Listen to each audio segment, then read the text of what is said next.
No, she didn't. host. She didn't. Yeah.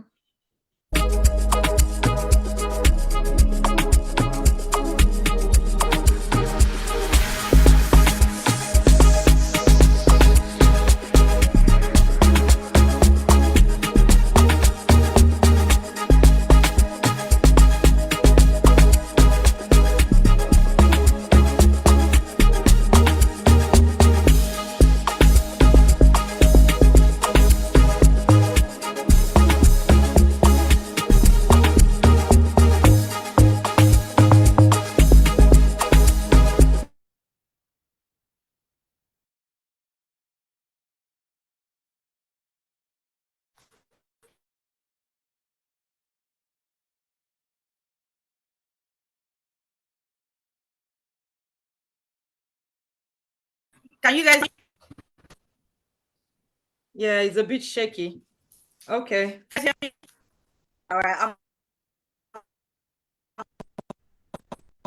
Whilst you're frozen, we can't hear you. And my Wi-Fi is very weak. Okay. Hi, everyone. Thank you for joining us today on today's show. And today we're going to talk about, I guess you must have seen the poster. We're talking about, what we're talking about today. My apologies. How to eat healthy in a depressed economy. Okay. Malnutrition and food insecurity remain a significant public health challenge globally. After millions of people, particularly in low and middle-income countries, affecting millions of people in low and middle-income countries. In Nigeria, the prevalence of malnutrition and food insecurity is high, with a significant burden in the southwest region. Despite several interventions aimed at promoting healthy diets and reducing food insecurity, little is known about the pattern of healthy diets and zero hunger among households, as well as the budget shares on the food items driving these outcomes.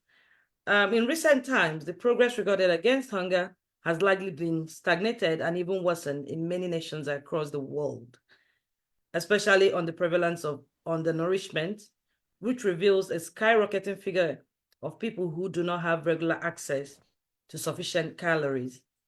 In the real sense of it, more than half of the world's population cannot afford a healthy diet. In Nigeria, the cost of a healthy diet in Nigeria is approximately, in dollars, $4 per one person per day. And given this metric in Nigeria, the percentage of the population who are unable to afford a healthy diet is 95.9%. That's a lot. Joining us today is the registered dietitian, Mrs. Chizoba Nweke, the chairman of the Nigerian Dietitians Association, Enugu chapter, and assistant director in the Department of Dietetics, UNTH Enugu. Chizo, are you there? Can you hear us? I think she's having network issues. Anyway, also joining us in today's show is Miss Uloaku Nwosu, SJC alumni, a philanthropist who has been working hard, very, very extremely hard, in raising money to the less privileged. Thank you, ladies, and welcome to the show. Chizo, I think she's having some network issues there. Yeah. Uloaku, are you there? Yeah, I'm here. Thank you so much. Okay. Thank you. It's been a challenging day for us today with the internet and connections. Our host, or one of our hosts, one of our guests today has just dropped, and we need to speak to her. We need to hear from her on this issue. Okay. Okay. All right, Ulo, while we wait for her, would you mind? We could start with you. Okay. Okay. Wow. I could play, I could share the clip from all the work you're doing Or you could tell us about it, then we'll share the clip, yeah, after you've explained. Okay, can you tell us how you started this charity and what prompted you? Wow. I started charity a real long time ago. Do I need to open the video? Is it? It would be nice if you can do so. All right. In fact, okay, it's okay. We are all real. Okay, no problem. Keeping it real, yeah. Yes, keeping it real. All right. So I started this charity a real long time ago. It's over 15 years that I've been doing a community impact project and different kinds of initiatives. First of all, what prompted me to go into this kind of thing is basically from a childhood that I came from. And coming into the society now we are grown, I know that it will take a lot to mold a child, to help a teenager, to guide and direct them. Looking at what is happening in our society today, many of them, they don't have access to the kind of discipline we passed through to make us how we are today. I remember those days, your parents might not be rich. You might not have everything that you need. There were times, in fact, let me share this particular story. You know, my father died early. Immediately we left secondary school. He died. So there was a particular Christmas we traveled and we had only 10 cups of rice. So the entire duration of that Christmas in the family, we are 7, including my mom. That's 8 people.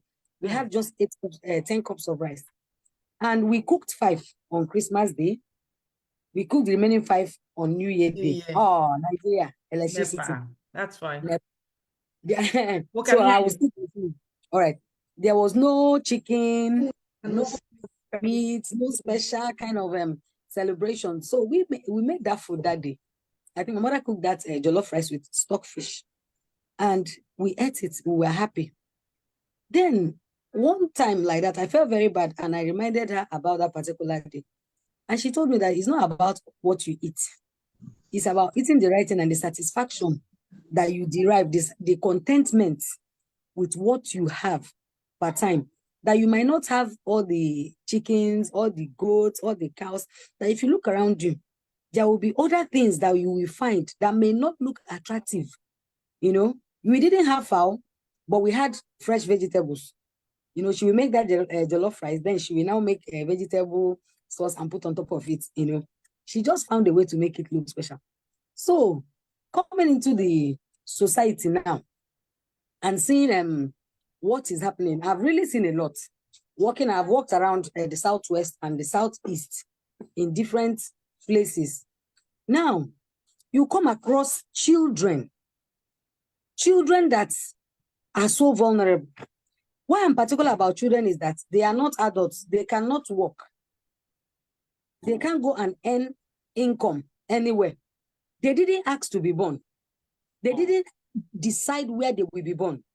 They didn't choose how they are going to be born. Oh, wow. Up Nepa. Up Nepa. So they didn't choose where they are going to be born. So you see these children, they have little or nothing. Some of them go days without food. There was a project I did in one particular community. It was not about food. I went to that particular community because I heard about them that the community is constantly flooded for like 10 months in a year.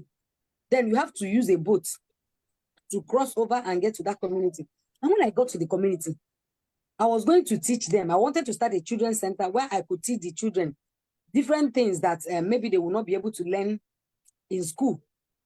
But what I saw there, look at the people I'm coming to teach. They are hungry. They've not eaten. So is it actually the teaching that they really need at that point in time? Or did they need something else? Yes. So all these things that I've seen, witnessed across different communities, and naturally, I'm a very compassionate person. I can't withstand where someone is suffering. I will always want to help, even if it's with whatever it is that I have. I remember the lady accosted me one day, and she said, "Are you always doing these things? Yeah? And it's not as if you are rich. What's your problem?" the little money that you have that you used to do one or two things. And I told her, I said, I don't know, maybe that's how God created me. That if I meet someone that has the need, that I think I can solve that need, either directly or getting people involved, talking to people that will help me to solve that need for that person, I will do just that. So that was how I started Champions International. Because, and I call it Champions International because we are raising champions. It's not only about children. We reach out to teenagers. Last year, I reached out to girls, just young girls, and I had about 10,000 girls together in one place in a program. And we taught them about different kind of things, hygiene, how to be strict, how to be firm, how to say no in a time like this. If you see a young girl, a teenager that has not eaten, there's no food in their house, and the man is enticing her with food, how will you say no? How will you look at everything, that they are being tempted you with, that and you can still resist? So we have that one. I have a program for the teenagers. We have a program for women. There was one I just concluded in March. That month of March was specifically for celebrating women. We had International Women's Day, we had Mother's Day, we had Mother's Sunday, different kinds of celebrations for women. So I had a program like that too for women, where I reached out to 1,000 women, including widows. Some of them were widows, and some they are not doing anything. They don't have food to eat. Some have not eaten. As in, you will get to that particular program. I think I distributed noodles. It was not much, just 4 packs. These little noodles, the small packs. I distributed four packs. I packaged them very well, and I gave each person that came 4 packs of noodles. Then later, the following day, a woman came to me. Apparently, she came to that program with her 5 children, and each of them got a pack of 4 noodles. That's 20. Yes. So she told me, she said, God will bless you. God will bless you for that noodle. I said, what happened? She said, on Monday, we ate my own. On Tuesday, we ate the other child's own. The whole family eating 4 packs of noodles. And there are some people that they have more than enough. They might not even know what the next person is going through. On Easter Sunday, I looked at it and said, how am I going to make Easter memorable for this people? Because, it's not about going to a place or going to church or going to wherever, to mosque or wherever you choose to go to. Some of them come to the church. I go to church. Some come to church. They don't even know where the next meal they are going to eat after that church service. And they will sing and dance and pray and shout Holy Ghost fire. After shouting Holy Ghost fire and going home, they are hungry. Nobody cares. Yeah. Nobody cares. Very few people cares, So I just looked at it. I said, okay. I checked what I had. I bought some food stuff, rice, gari, beans, and you will not believe it. It was not much. There's something they call the Rika cup in Lagos. Every person that was in that meeting that day got 1 Derika cup of rice, 1 Derika cup of beans, and 1 Derika cup of gari. Wow. It was so little. But I looked at it, and I was looking at it. If somebody, you have gari, you have rice, at least you need beans, something that can make a difference and even add, I remember the last community outreach you did for children. I insisted, I said, no, because I said, it's not just about rice. I want every child to have an egg and a sachet of milk. Many of them in their houses, they don't have egg. In fact, they can't remember the last time. Who is going to give them egg? Many of them just drink gari. In the morning, they drink gari. In the afternoon, they drink gari. I have seen children that come to school, because I also work with some of the schools in Lagos State.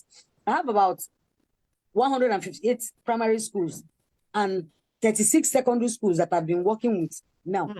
You come to the primary school, a little child of 6, 7 came to school without breakfast. And there's no lunch, nothing in the lunch box. And I say, okay, I'm taking my child to school. There is lunch in the lunch box. There is snack. Sometimes she has fruit, all these things. And look at these ones. They didn't choose the way they will come. They didn't choose where they will be born. It is not their fault that they don't have anything. So I started thinking about, what can I do to make a difference? I might not be able to feed everybody. It's not even possible. I might not be able to reach out to everybody. It's not even possible. You understand? Not at all. Yeah. But the little one child that you can reach will make a lot of difference.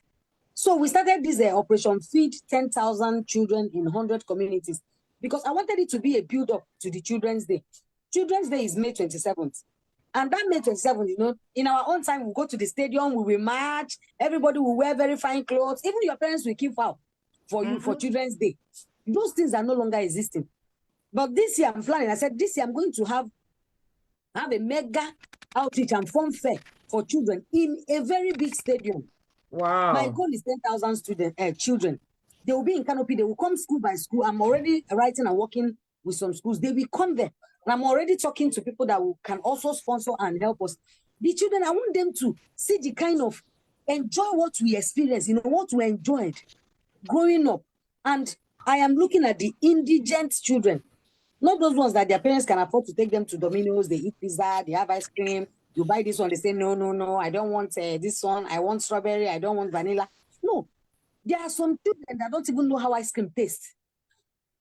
They've not even seen milk.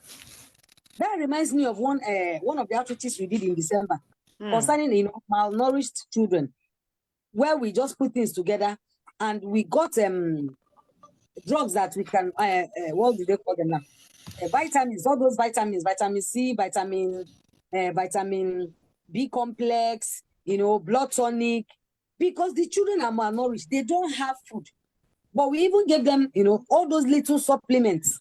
It was a health outreach that I carried out in the community too, for children, pregnant women, and other people too, or the elderly people that were there. So this operation Feed 10,000 Children in 100 communities is not going to be easy, but we have braced up for it already. So we have identified the 100 communities and we will go there. And there's a way I'm looking at it. It's not just going there to feed them. No, I don't want to do hit and run. I want to, after feeding them, feeding them is just a bait to gather them together and get the consent, get the trust of the community. We are going to establish children's centers where these children can learn, where the children can be able to, you know, do a lot of things. Like there is a place I went to, that community I told you that is always flooded. And the Kabiesi, I think the Oba of that place, gave me one plot of land to build a children's center. Wow. Why? I brought a laptop. I was going to do digital skills for the primary school. The primary school they have there is so dilapidated. Nobody wants to come. The teachers don't want to come. Who wants to be crossing water every day? See this death of Gino Pope. I just looked at myself. I started watching all the videos of numerous times. Sometimes I stood in the boat. Inside the boat, I'm talking to the parents. I'm talking to talking to them about what they can do to help themselves. So, and I brought a laptop. I was going to teach digital literacy to those primary school children. And I put on the laptop. I asked a girl, I said, please, can you go and put on this laptop? This is where you put it on. Press it. She started crying. I said, I don't want to touch it. I don't want to touch it. I said, in this time, when people her age are already doing robotics, they're already building apps, they're already doing things. So, and I'm looking at such a child. How is this child going to compete with her contemporaries in this world that has been so digitized? Who is planning for her? Nobody is planning for her. So what I'm doing in the communities, I'm just using the food to penetrate, teach them, then, you know, gain their trust so that in all those 100 communities, I'm going to be going back there. I'll have a scheduled visit. But the communities, the children, they must meet every week. I might not be able to be in all the 100 every week, but I'm already raising people that are working with me. So every week on the scheduled dates, we'll go back there, teach them about hygiene, teach them about health, teach them about different things that will be beneficial to them, help them in their own little way or in our own little way. Before you know it, I know that it will definitely make impact. And a lot of things will come out from that place. Last year, there was a girl. We sent about 15 girls back to school. There was this girl that had this pathetic story. They say she kept moving from one house to another. They would keep transferring her. She would go and live with this auntie.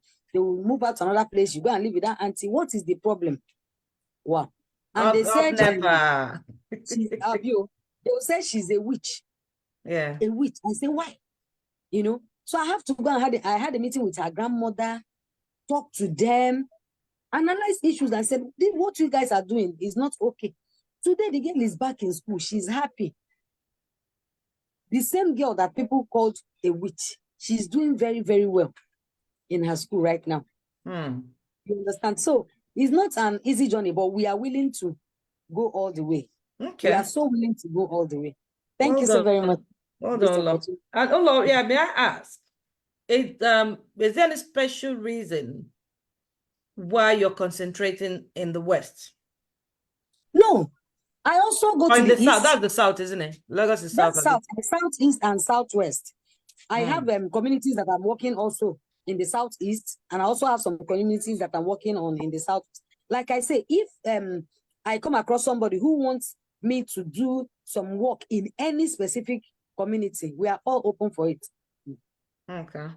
Because why I asked this question, being an Easterner, a Southeasterner, an Igbo lady, woman at that, why are you concentrating on feeding our neighbors rather than bringing it back home? You know, it's because of where someone resides or where you are. Like I just came back from East, and I have about 20 communities already that I'm going to do in the East in May. Mama. Yes. So you have intention of doing something in the East, is that correct? Definitely. I have something to do in the East, yes. Okay. Yeah. All right. Quite a lot. A lot this year in the East. A whole lot, yes. It is. It's interesting. Mama, maybe you can support her in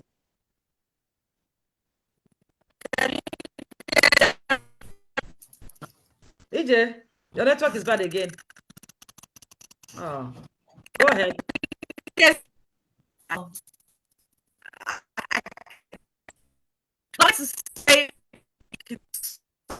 EJ, you can type. You can type, and I'll read it out. You can type your comment. What you want to say? I don't know why her network is bad. I don't know why her own network. Are you in the same location as her? With her? Yeah, we are in the same place. Okay, tell her to join you exactly at your spot. Okay, right. I want to show a clip to give you an idea of what Uloaku is doing. Then, if we have any questions for her, we can ask her before we speak to Chizo. We've got her back there. It's gonna be loud. So this year is the year of redemption. Thank you, Lord Jesus, for this opportunity. Your name is lifted high above every other name. Holy Spirit of God, take absolute control.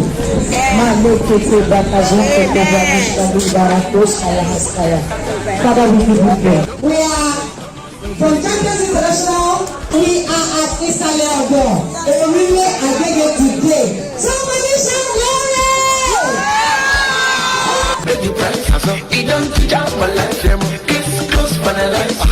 No go stand they look like wall of Jericho. Hallelujah, go make you come up for a jumping breath. My head, my shoulders, my knees, my toes.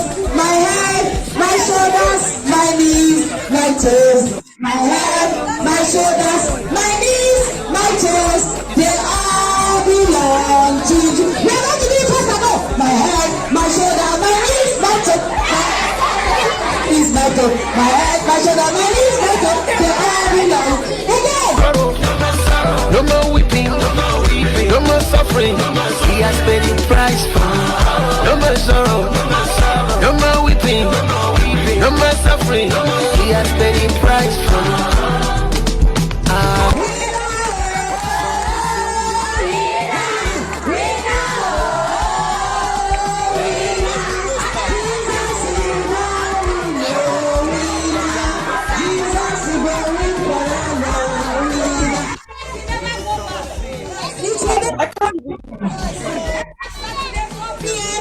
We are going to gather here.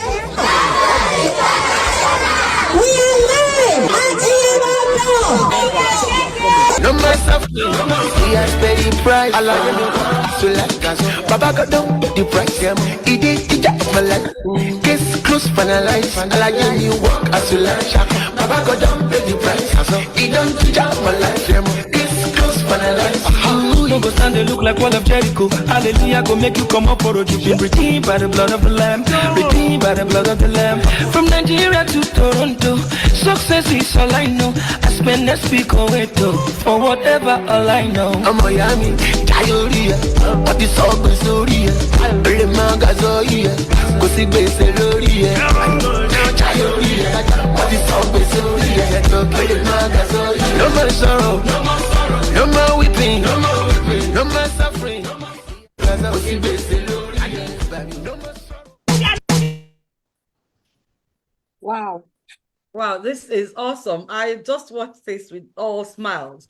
I'll tell you what, when you were talking a lot, your experience was born out of maybe you think because your father died early and you find yourself in that situation. There are families where both parents are still there and that struggle is still real. Yes. I would say I come from a well-to-do background, right? But I'm glad about my experiences. I have lived in my home where I was born. There has been days where there is no food. Why is there no food? Because, of course, my father works, yes, but the clients are owing him. We're expecting money to come so we can go and do the shopping and bring food to the house. So I have seen this both sides of the world. So when people talk about, oh, do you know they don't have food to eat in their house today? I know what that means. And when you talk about abundance, I know what it is as well. So I don't take things like this for granted. I've seen both sides, and I thank God that I can relate to it because it's difficult. Some people tell you it's not possible. How can it? How is it possible? I'm bringing it back home to, let me call London my home at the moment. In UK, poverty, it's still prevalent. Children go to school without a breakfast. And they're not sure where the next one, yes. So there are projects similar to yours that provide breakfast for children in the morning because they found out that most children don't have breakfast. That was something I posted on our forum the other day. It was on BBC News where families have to dry out tea bags. Yes, I read it. Yeah, it was on BBC News. I didn't make that up. I got that screenshot from the news. It's in the same first world country. So it is, if it's happening here, you can imagine how ugly the situation is down there. Yeah. I don't know if anyone has any question, Uloaku. At the end of this show, we'll have to put out bank accounts on information how we could support this charity. This charity is very close to our heart, close to my heart. Uloaku is my sister in a special way. I've known her for years. People shouldn't add up. I want to say a very big thank you to IJ. IJ, thank you so much. She sponsored that clip, that community you just watched. She sponsored quite a lot. Look at that girl. Thank you, James. I'm so grateful. Well done. That's okay. Well I'm done. sorry.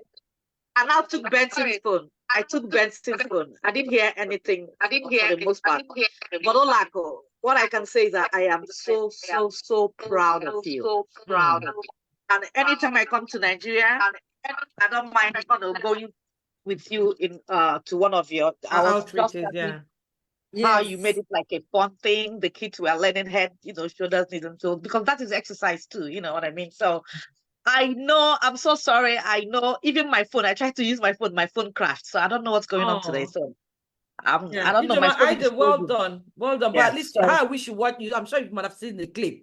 How happy you guys made those kids. I've seen the clip. If you might think, I don't know how I understand what you're doing, because in very little ways, I have committed to having on the 27th of December.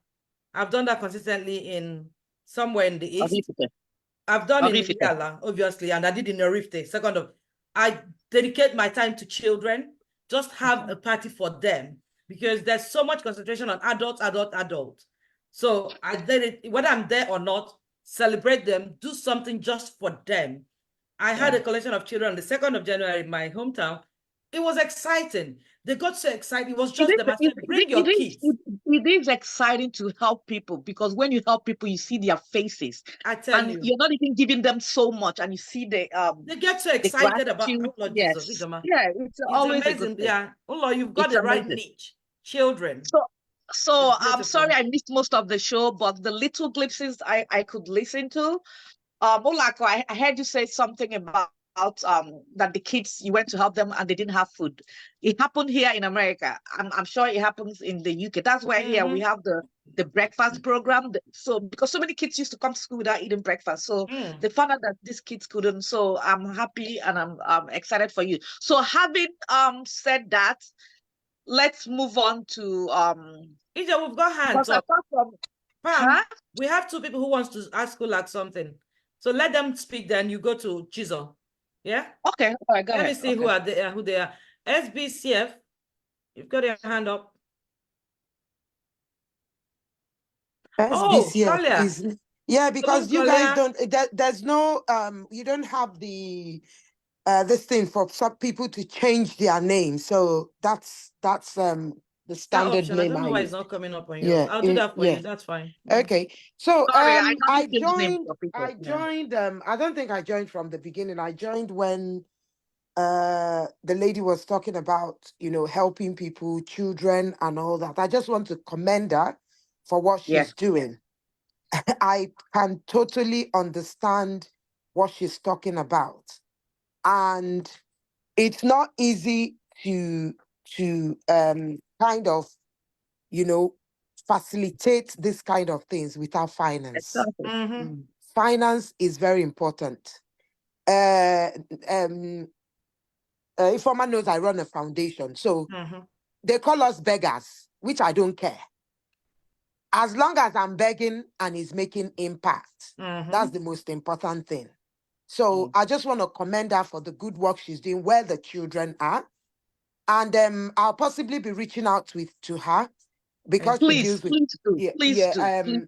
deals with children. We are also in the process of going to different schools to speak to the secondary schools and you know, educate them like what she's doing, but mostly in the channel of cancer and what to look out for, because no one is cancer doesn't avoid anybody. It can be anybody. So we just want to educate them. So, and also you know, tap into the thing, because children are blessings from God. If they are, if the kids, if we don't have kids, obviously the kids will also grow into adults and become somebody in future. These are future leaders. And we can't ignore them at all. All right. We can't ignore them. Thank you. Well done in what you're doing. Thank you so much. We nasi onye asị ya jide ka oji. And if please make sure you share Uloaku's, that video has her contact number is there. Her contact number. Now, And I need the bank account as well. Anybody who wants to donate, anybody who wants to donate, whether it's 1 naira, 10 naira, $1, every little helps. Every little helps. Every little helps. So because I know what, for her to feed children, it's not easy. It's not. Anybody that says it's easy, and I tell you what, another fascinating thing about it. You have to go into the second part of this program, because Uloaku might buy rice, buy noodles, or buy whatever. I don't know. I couldn't see what. So here we have to bring in a registered dietitian who resides in Nigeria. And I know she was me and her were in class together, struggling and fighting and everything. So when I saw her on YouTube video, I'm like, what? Oh my God, is that not Chizo? I said, Zoba, if you're on TV, you have to come to Oche Kitchen, and she agreed. So Chizoba, are you there? Can you hear me? Yeah. Is she here? I can hear you. She's smiling. Yeah. Okay, so my question, I don't have my question and everything, so I'm going to throw out the question. So my question is, when people like Uloaku buy rice and buy noodles and give to mothers, how can they make it a balanced diet? Can you explain to us, like, you know, how, like in a depressed Nigeria economy where even when Uloaku gives them that noodles, they don't have money for, you know, certain things. Like, can you give us, you know, knowing the Niger diet and everything, can you explain to us what the diet, the basic balanced diet means, you know, and then explain to us how that noodles can be made into, you know, so that they can, you know, use whatever little they have. Okay, thank you very much. Good evening, my people. I'm glad to be here. Uloaku, you are doing a very wonderful job. It's not easy to do that. Are you not seeing me? It's up there. Oh, I'm using somebody's phone, so maybe I don't know how to work it. Go ahead. Go ahead. Okay. Okay, yes, I can see you now. Oh, I think you're on the spotlight, that's why. Okay, I'm glad Uloaku is doing something good. It's not really easy in Nigeria to feed people. Actually, if you go out on streets trying to give people food, the way they will pounce on you, you'll be wondering what is going on in this Nigeria. You know, so Uloaku, you are actually doing a very good job. God bless you, and I pray you get more finances to help you out in this work. It's not easy, honestly. I've joined somebody that is doing has this NGO. She's been trying her best, and it's not really easy. I've gone on such a trip. It's not easy, but well done. Are you getting me? Yeah, we can hear you. Yeah. Hello. Yeah, we can hear you. Chizoba, go ahead. So in this, in this aspect now, you know, because we are hungry, the noodles goes a long way to satisfy our hunger. We don't talk about the nutrition aspect of it, whether it is nutritious or not, because we are hungry. But assuming those parents can afford little vegetable, little crayfish, it will go a long way in that rice that we have. Because we are very hungry, most times, once we see that carbohydrate, that staple food, we are satisfied with it. And because a lot of us lack nutrition knowledge, we don't even know how to manage the little ones we have to make the food nutritious for us, because we just satisfy the hunger, and along the line, our body is telling us that we are not eating healthy. That's just the thing in it. But if Uloaku is able to give them rice, I believe one or two other persons, or somehow they should be able to in preparing that food. Apart from that, because we lack nutrition knowledge, we tend to make mistakes in what we do. We think it's just about eating rice, yam, gari, those staple foods that can satisfy our hunger. But we also forget that those minerals and vitamins and protein will also help in absorption of some of those carbohydrate food. So that's why it's very important that we try to balance it. Down here now, we try to teach. Things are not easy. People should go into farming, even if it's in your house, using buckets, bags to do some little gardening, so that you have vegetables, so that you have pepper, so that at every point you have some vegetables to eat. If you're able to squeeze that, because now eating vegetables is very difficult in Nigeria, knowing that we are just coming out from Hamatan. Vegetable of 200 naira ugu cannot be enough for a child. 200 naira vegetable, ugu in particular, spinach, you know, it's not easy for, but if we're able to have this kind of small gardens around us, we could easily go there, get them, set leaves, curry and stuff like that. It will act as vegetables for us, and it will help. So, and again, we can as well teach, like if you have somebody that can educate them, if you go home, do this and do that, it will also help them in case they don't know and they have little cash that they can use to buy other things, then they know the right thing to buy. They mustn't buy fish. Fish is no-go area now. You see that scumbia, IJ, that small scumbia we used to buy and finish once. You cannot try it now. It's about 2,500. Crazy. 2,000 naira, one scumbia fish. So why go there? You just move that to your bonga fish or for the beef. You can buy the biscuit bone, even though it's now getting expensive, but there's a way they do it in the market so that we'll be able to get small from that animal protein we need from that side. Instead of going for milk, because a sachet of milk now, those small ones, is about 150 naira. Wow. Which is supposed to be about 20 gram milk. But now it's not up to 20 gram milk inside. So if the money for that one is not available, we can go for soybean powder. It can help in that aspect, you know. So we just have to come down to the little ones we have, available food. But you know, most times those ones we think that are rich, they lack the nutrition knowledge. So most times they eat the wrong diet. They don't eat healthy. You see somebody taking 4 to 5 eggs in a meal. I wonder why they do that.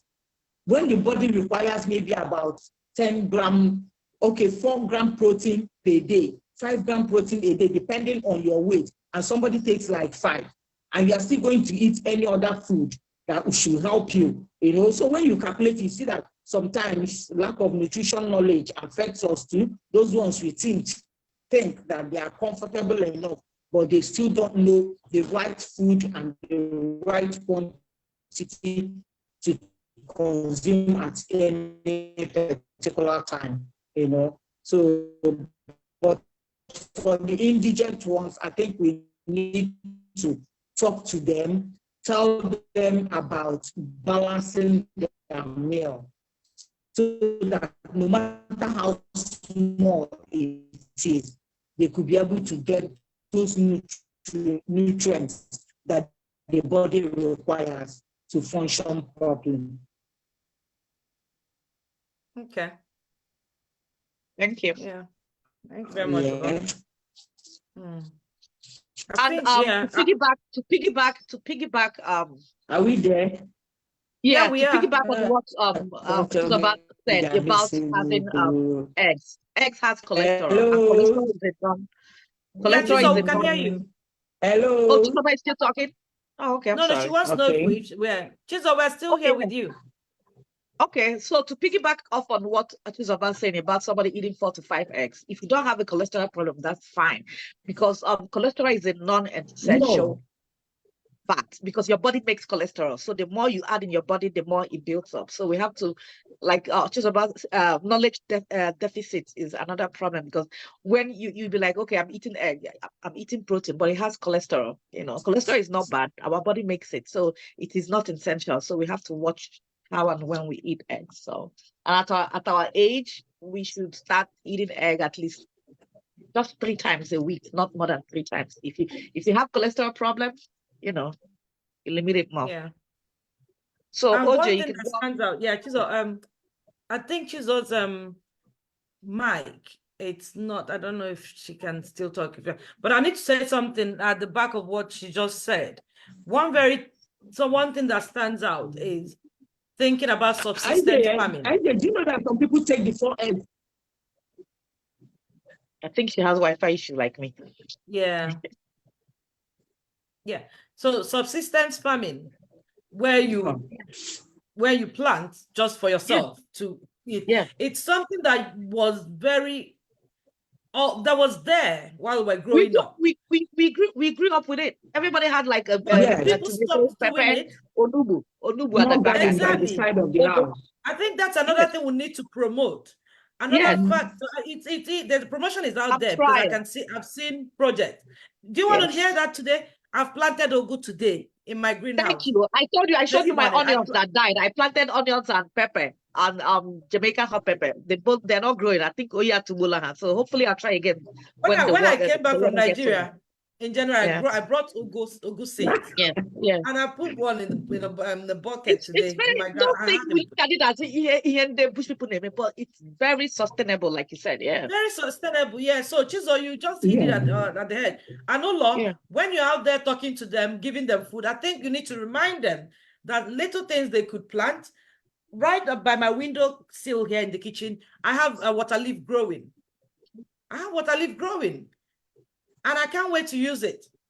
Right? And I've got another friend in London, Stella. Stella has a big garden of water leaf. It's really part of the plan. I have a center where they can come to also every Saturday, and they learn about different things like nutrition and all those things. So last week, 2 weeks ago, I removed all the flower pots. I uprooted all the flowers and threw them away. I planted ugu instead. So today, when I went to the center, I saw that the ugu have sprouted. So I took some pictures. When they come, I said, this thing, you can do it in your house, behind your window. Exactly. In a bag. Yes. In a bag. Yes. That are open. Don't throw them away. Just get the another thing. Yeah, another thing I do with noodles. With noodles, I add spinach, which is very common here, obviously. carrots may be a big deal. It may not be in Nigeria. Carrot is They good could for your get a eyes. carrot of Good for your 100 eyes. naira from those aboki that is carrying it around. Chop it and put in that noodle. So Yes. that balances it out. That adds another nutrient to it. You can Yes. bring your pepper. Pepper has its own nutritional value. And like Yes. Chizo said, Yeah. make something out of. And another thing that stood out from what she said again is about the protein. It must not be fleshy meat. If you cannot afford it, those bones on the side, the biscuit bone, buy it, boil it, use the water or the stock, and make something. Add it to your noodle. There's so much that could happen, but it's just that knowledge. So I think it's down to us to pass on that knowledge.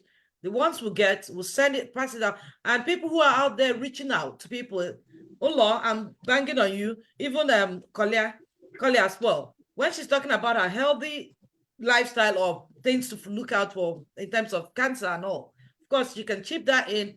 And genuinely, yes, what you eat helps your body as well. It helps protect you from You are what you eat. You are absolutely. what you eat. You are what you Yeah. eat. You are what you eat. So we can't even get it wrong. Yeah, she's a. But you know another thing, I don't know. Look, there's another thing, You know, when we talk about this nutrition deficit, that knowledge that people don't have, you see those ones you think they are very hungry. They go around to drink soft drink, and a bottle of soft drink now is not less than 300. But you can get that carrot at 100 or 200, Are you serious? which you can add to your food. No, so they need to know that it's not about this. It's not about what you eat, but how good that thing is. But because there's this day I was trying to find out what 1,000 naira can get for us.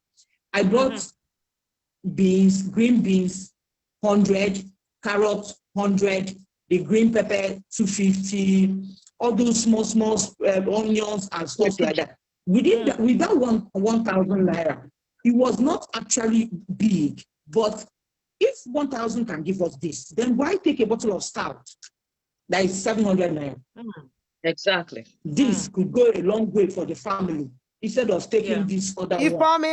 Why take a bottle of stout? No. No, I'll eat green peas this night. I just accuse somebody, Oliver. Don't mind them.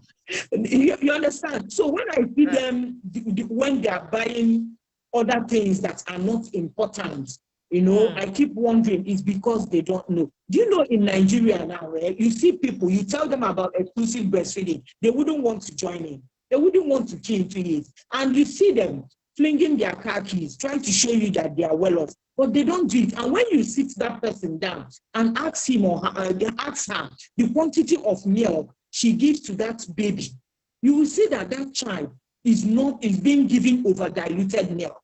A tin of milk is meant to last a maximum of 3 days for that baby of 2 months.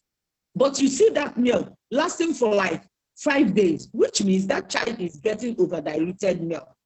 But for her, she thinks she's doing the right thing. Why don't you breastfeed the child? You don't have any ailment, so why wouldn't you do that? They say, I don't really understand. Whether I'm angry, so what's the point? You know, which you know that when you start early, to give the child proper nutrition, the child will grow up healthy. You know, from the scratch, you do exclusive, except you have issues. After that, you go into complementary. You have fun. But they will leave farm and go and buy tin food, which they know they cannot consistently maintain. They can't be consistent on it. Then you see them giving the child little amount of food that they shouldn't do that. You see that we really need to talk to our people to understand what it takes to feed a child. Because a child that you don't feed properly, the IQ will have problem with class. Meanwhile, nutritionally, the child is down. There are so many things we really need to talk to our young girls. You know, growing up, breastfeeding is not a problem. Eating not good food is not a problem. But now, Okay, OJ, OJ, Sorry, you I want to didn't ask get the you. last question, so we'll carry on with the conversation. Chizoba, 1 minute. OJ needs to ask you one more question. So carry on. OJ, are you there? Okay. Yes, I'm here. Okay. Go ahead. Okay, so Speak, Chizo, please. thank you for everything you have said. I've been listening intently, and all your suggestions are very practical. So I wanted to find out from you, how can we improve food insecurity in Nigeria? I think she already answered that by saying we No, she plant and hasn't. stuff like that. Yeah. So she talked about you. balanced diet, but she didn't So elaborate on food. planting, having a little gardens behind the, yeah. Let's see if there are Go government ahead. initiatives backing that up. Yeah. In Nigeria, I hope so. What's wrong with you? Why is she was working in the public sector In plenty of time? Nigeria. Don't underestimate us. There's Chizoba, you have the there's floor. no government initiative, To Ifeoma, the, not to in the, Nigeria. Chizoba will shock you guys now. Chizoba, we're hearing. Okay. We're listening. To the best of my knowledge, I doubt, to the best of my knowledge, and that when you attend, you don't get anything out of it. I can't remember any program they are doing for this kind of thing. But in agriculture, we are taught about silos, storage, and all stuff like that, so that in the scarcity of those products, we'll be able to bring out the ones we've stored. But these days, it's no longer like that, except it takes place in the north. But I know that people on their own tend to learn how to store foods when it is in excess. Then later, during the scarcity period, they bring it out to do. People now dry tomatoes, they dry pepper when it is in abundance, so that towards the scarcity time, they will start, or when the Muslims start doing their fasting, because you hardly see it around here. By that time, it becomes scarce. So they can afford to steal little that they will be using. You dry the pepper when you have the time. Even cocoyam, they now do this storage of cocoyam, cut it during the harvesting period, sun dry, because it's always Harmattan. Then during the planting season, you can now grind and use it as coconut flour, cocoyam flour. You use it for egg soup and stuff like that. People do a lot of things on their own. Some ginger and garlic, then store in a tin. Some store in their freezer if there is light.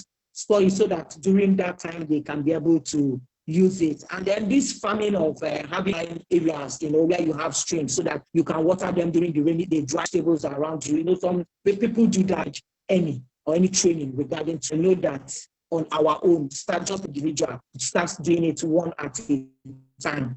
Why not? After a while, it becomes a usual thing. Like when we were growing up, every area you pass, you see one small garden or the other by the side. So that's what I can say about what we can do to improve it as an individual, as a family.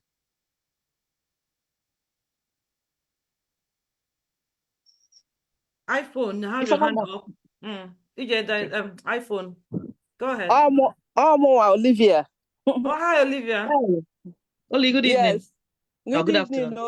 Well done. Thank you. Yeah, okay. What I want to contribute about the gardening of a thing, for the past 3 years, I've been gardening here in Austin, Texas, So, and I started with chicken, then just for eating, but it became a lot, and I started selling my eggs. Wow. Then I started with a small garden, then it started growing a lot, and I've been selling too, So people buy from all over. Actually, just on the vegetables alone, I've sold more than at least 1,500. Wow. Last year. Yeah. So this morning too, I just gone around and watered my garden. So it's been doing very, very well. You know, I just started little by little, and I've been telling people at home too that any small space you have, try to utilize it and just plant, even if it's tomatoes, pepper, whatever, you know, just something, you know. And apart from that, it's therapeutic for you. Once I get home from work, that's the first thing I do. I go to my backyard or go to the side of the house and I check on my garden, you know. I uproot things, I go change, I come back, I start doing something there, you know. Even if it's 30 minutes, even if it's 1 hour, it's a lot. I remember, like you guys were saying, when we were growing up, especially Okuta people, we believe in natural things a lot, you know. We go to the river, the lake, and you get fresh food from there. You go to the farm, at your backyard, you get yam, pepper, everything you get from the house. You don't buy it, you know. That is our people. But once they started depending on the oil, Abuja, that's when things started happening. That's when bad things started happening to, you know, that Nigeria, you know. So if we can go back to the way it used to be, we'll be more healthier and we'll be, you know, lose dependent on all this oil. After all, there's no more oil, you know. There's no more oil. So that's why all the suffering is coming. So if people can go back to farming and gardening, then we'll have a long way to go and we'll be more healthier, you know. So Thank you very much, Olivia. That's great. And I hope people could hear all of this. I'm sure they would, because they looked at farmers as people who don't know what they're doing. But today everybody's bringing back. I'm just adding to it. There are government initiatives floating around. How it will be disseminated, I don't know. Who will get it, or if the Nigerian factor, which is bribery and corruption, will take over, we don't know. But we'll pray it doesn't. But there are things in place, and there has been a summit. There was a video I saw, one man in London. He attended that summit and he was just lamenting how very few Igbos were there. Most of the Yorubas and other tribes were represented in this World Summit, Economic World Summit that happened in Germany. And they talked a lot about farming. So it's about our mindset, knowing what we need, starting from the grassroots. Those people who are struggling, or we see that struggling, educating them on the practical things they could do to support themselves while they're being supported from every angle. So the knowledge is unending. We'll have to talk about so many things when we start from one. There's so many things that joins in to help support everybody who is struggling, who needs it. I am still keen. I've got okra to plant. I've got my seeds. I brought it from Nigeria as well. Wow, look at you. I'm so proud of you. I have a greenhouse. For Mother's Day, I got myself a greenhouse and I've set it up outside. I'll share the video with you. And I'm quite keen. My phone finally came back after our kitchen is finished. Can you imagine that? I'm quite keen to... So the village people are following me. Now, village people, how they talk about. Anyway, it's been an interesting, very, very informative show today. How I wish we had the whole day or whole evening to spend here, but we don't. We can bring it back again and talk about farming as an issue and get people who give us more tips on how things could be planted safely and economically. At least I'm excited about when I found out that you could plant yam in a bag and it will do very, very, very, very well. I had a friend who has this big bag where they empty the sand. They want to throw it away. I said, no, don't throw it away. I'm coming to pick it. I know my mom will want it. So if I get those big bags, extra large bags, and fill them with humus, put them to one side and start planting once we have the good weather. That's the problem we'll have. But thank God for my greenhouse. Exactly. The cold weather will not let them survive. My greenhouse, yes. If it gets too bad, at least I'll shield some of them there. So I'm excited about it. I can be lazy about it, but at least I'm trying. I can boast that my water leaf can make something for me, even if it's Indomie. Thank you so much, Dr. I didn't say doctor. Is it Dr. Chizo? Thank you very much, Mrs. Chizoba Nweke. Thank you. And your tips is quite handy. And I don't know if you're already doing these clips already. If you're not, please hit TikTok. Make some short videos, clips of tips and things like that. Not just the rubbish we see on TikTok these days. People doing all sorts of rubbish. Can we give them proper information that would disseminate, go around. People are going out there to share information on important issues. Maybe we're not sharing enough, we're not saying enough information, important information. That's why the bad one, the nonsense ones are all flying around. Go up there, Wapa, you're in the same boat. Yeah. Tips, spread it around, and we'll take it from there. Please join us. Let me add something. And please, before you go, if you can support Uloaku in her venture, you can. I've put it in our Facebook page and Instagram page. Or you contact us individually. We can give you the information as well. Sponsor a child. Nothing is little, please. Yeah. Thank you, guys. Yeah. So join us same time next week for another interesting topic. And we'll say we love you all. Thank you so much for your consistency. Thank you for those who have been supporting us all the way. God bless all of you, and I hope you have a wonderful time. Take care. And next week will be our season finale. So after next week, we're gonna take a break. So we'll take a break and recharge. Take a break to a busy. We need to Break recharge. Guys, because we're always going somewhere and everything. So we have the if you can stop the live